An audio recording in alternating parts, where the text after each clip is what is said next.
Welcome to the Slop Farm. Enjoy the video.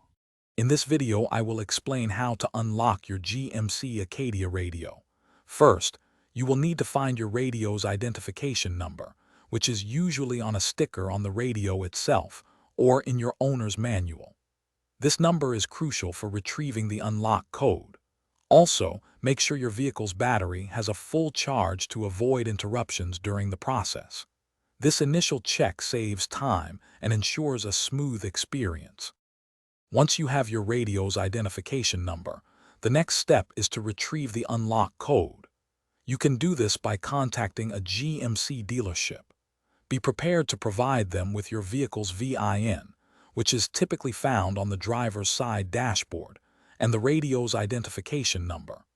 The dealership will then provide you with a unique 4-digit or 5-digit unlock code for your specific radio unit. With your unlock code ready, it's time to enter it into your Acadia's radio. Turn on your vehicle's ignition and power on the radio. The display should show LOC locked or code, indicating it's ready for input. Use the radio's preset buttons, typically numbered 1 through 6, to enter each digit of your 4-digit or 5-digit code.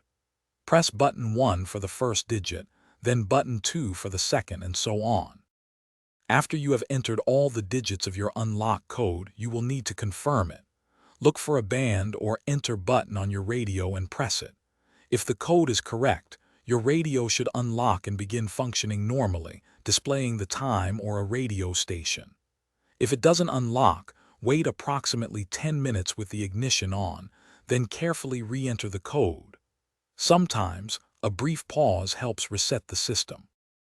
Thanks for watching. Consider subscribing if we helped you today.